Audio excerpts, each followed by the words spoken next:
Welcome back, and thank you so much for joining me. I'd like to talk a little bit about mental health. It's very important, especially at the moment with everything that's happening around the world.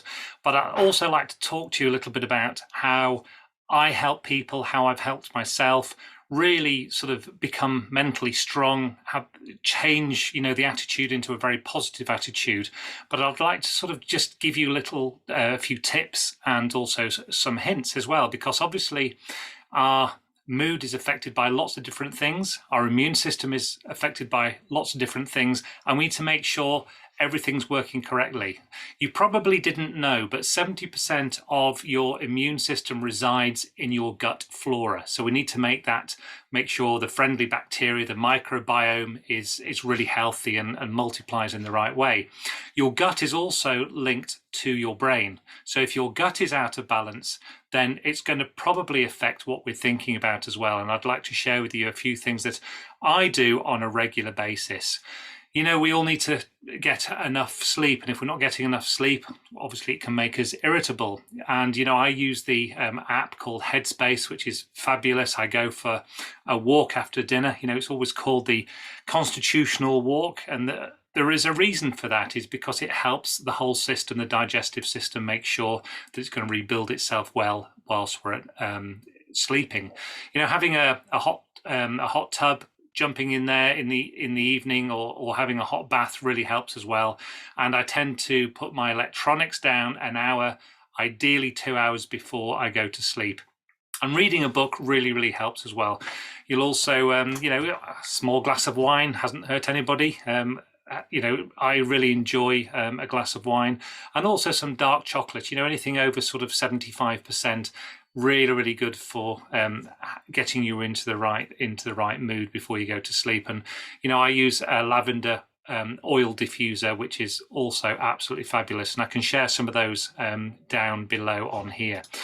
The other thing is, we need to be looking after ourselves on a daily basis during the day. Our diaries are beginning to fill up. People are going back into the offices. The children are obviously either in school or they're back home.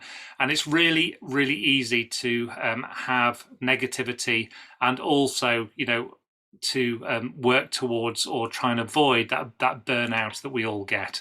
So it's really important to keep looking after ourselves, eating the right foods, having enough sleep, those 7 to 9 hours a week, managing your diary, looking after your gut, and being out and about. It's really important to make sure that maybe we can go for a walk. And there's been some amazing studies, and I'll share this as well, on walking amongst trees for the mind and the body.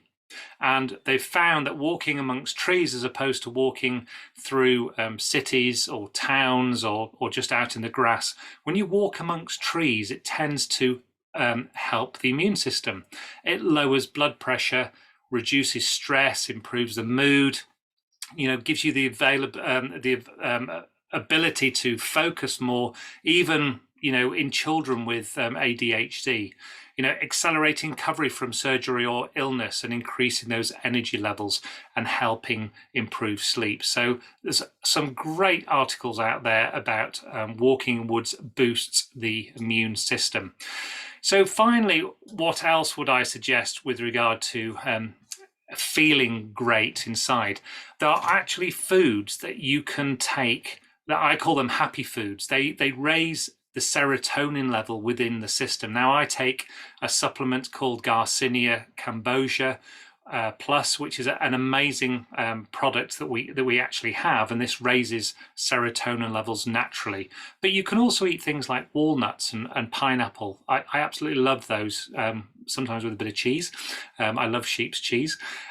Or maybe kiwis, tomatoes. For men, it's often better to cook tomatoes than it is to have them fresh. And I absolutely love papaya. We can't get that all year round, but when it's there, I will definitely get some in. So the other way you can raise serotonin levels is to improve those chromium levels, which unfortunately we're missing in a lot of our foods today. So we we often have to supplement, and maybe even take a prebiotic drink like aloe vera really to help. You can also have things like asparagus, garlic and leeks and onions, all these really good prebiotic foods that really get the body back into balance. So I hope that's been helpful. Looking forward to meeting you very soon. Thank you.